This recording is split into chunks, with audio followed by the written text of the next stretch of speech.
더불어민주당 청년대변인 최민석입니다. 브리핑 시작하겠습니다. 가짜뉴스 선동하는 김은혜 후보는 바이든 날리면 거짓말하던 습관을 못 버렸습니까?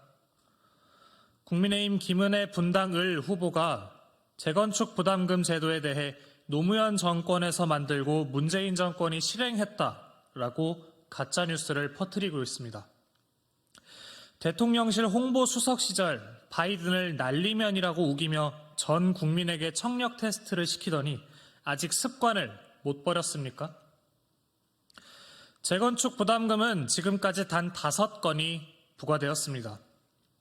이명박 정부에서 4건, 박근혜 정부에서 1건으로 총 22억 600만 원 모두 보수 정권이 부과했습니다. 2006년 제정된 재건축 부담금은 여러 차례 현실에 맞게 개정되어 왔고 지난해 말에도 국민의힘 의원들이 대표 발의한 개정안이 야당과의 합의를 통해 국회를 통과했습니다. 당시 국민의힘은 법안이 합리적으로 개정되었다라고 말했으면서 3개월도 안 돼 국민의힘 후보가 악법이라며 폐지를 주장하다니 유체이탈이 가관입니다. 지역구 표심을 왜곡하기 위해 개발 부담금에 대한 가짜뉴스를 퍼뜨리고 폐지하겠다고 공약하는 것은 포퓰리즘을 넘어 유권자에 대한 사기 행각입니다. 마을버스에 올라 선거운동을 하다 선관위의 경고를 받은 지 얼마나 되었다고 또다시 가짜뉴스를 퍼뜨리다니 김은혜 후보는 공정하게 경쟁할 생각이 없는 것입니까? 김은혜 후보는 가짜뉴스로 국민을 호도하지 마십시오. 선관위는 김은혜 후보의 허위사실 유포에 대해 즉각 조사하시기 바랍니다. 네, 다음 브리핑 하겠습니다. 국민의힘의 공천 기준은 1. 편단심입니까? 친일과 국민의힘은 뗄래야 뗄 수 없는 관계입니까? 정승현 국민의힘 인천 연수구 갑 예비후보의 친일적 역사관이 논란이 되고 있습니다. 정승현 후보는 2021년 펴낸 자신의 책에서 한일 관계 파국 배경에는 우리 국민의 반일 감정이 있다는 주장을 폈습니다.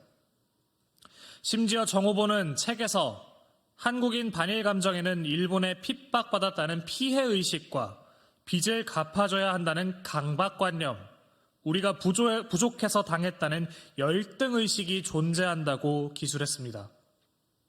한마디로 한일관계 악화가 과거사에 대한 반성을 거부하는 일본이 아니라 우리 국민의 반일 감정에 있다며 반일 감정이 피해의식, 강박관념, 열등의식이라고 비하한 것입니다. 대한민국 국민을 대변하는 국회의원이 되겠다는 사람이 일본 극우론자나 펼법한 주장을 해왔다니 기가 막힐 노릇입니다. 도대체 국민의힘은 이런 사람에게 공천장을 준 이유가 무엇입니까?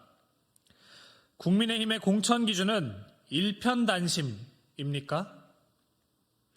이토 히로부미를 두고 일본이 우리보다 먼저 인재를 키웠던 선례라고 말한 성일종 의원이나 정승현 후보나 하나같이 가슴에 일장기에 빨간물이 든 것 같습니다.